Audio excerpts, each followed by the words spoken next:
This is a video of a collection of photos of the replacement of a front chrome bumper on a 91 Toyota pickup.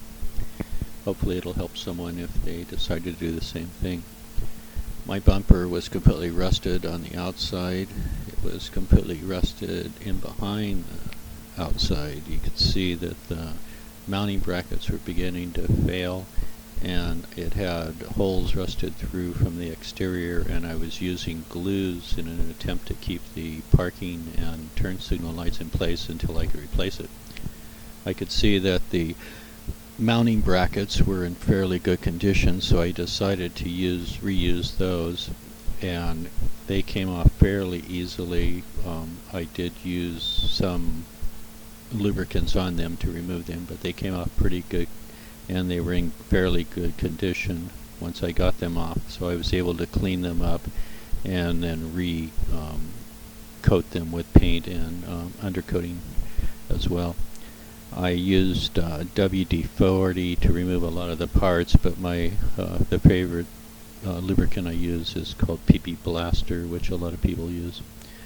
Once the bumper was removed, I could see that the lower frame and the body attachment points also needed some attention, so I decided to clean that up as well, because it would be difficult to get back in there once the bumper was reattached to the car. I used Osflow to go over the whole area, and then used undercoating to undercoat the entire area. I could also see that the pans behind the headlights needed to be replaced, so I took off the side turn signal parking lights and began to remove the plastic grille. And to do this, I had to hold the plastic grille up by tying it to the car, because this grille is attached by clips that clip into the front of the body. And when you would try to pull out the upper clips, the lower clips would just go back in, and this resulted in me breaking one of the clips. So I blocked off the holes to the body to prevent the clips from re-entering, and with it tied up in place, then I was able to get both clips out at the same time without doing any more damage to the plastic grille itself.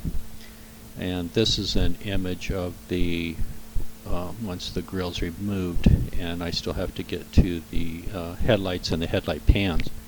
So in order to do this, you have to remove the 3 screws that hold the headlight rim. There's a rim that attaches the headlight to the pan, and then you have to remove the spring. This is the spring that holds the headlight in place and prevents it from flopping up and down, retains the adjustment. And then the adjusters have to be removed out of the pan, and these are held in place just by a simple screwing bolt. Mine on one side, this is a really bad image, but mine on one side was really rusted apart.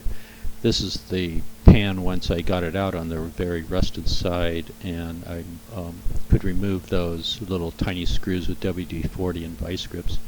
And I ended up breaking off one of the tangs on the headlight, but I was able to get it out with a pair of tweezers out of the fitting, the electrical fitting. And this is a picture of once the headlight's out and what it looks like in behind the headlight pan. This is an image of, this next image is an image of the new headlight pan sitting next to the old one. I bought these from Toyota factory. I wanted to make sure that I got the exact replacements so that they would go in easily, and they weren't too expensive. I got new bolts as well as the new plastic slip-in parts that act as nuts for the adjustment screws, and it all mounted into place fairly easily. Just because it was factory replacement, everything went in fairly quickly.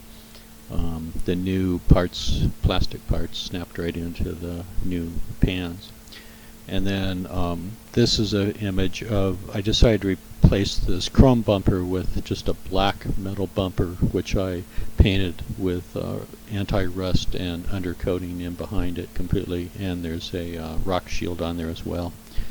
And this is the bumper in place. It's been in place about 2 years now and has been held up really well, actually. I have other videos on replacing parts on my 91 Toyota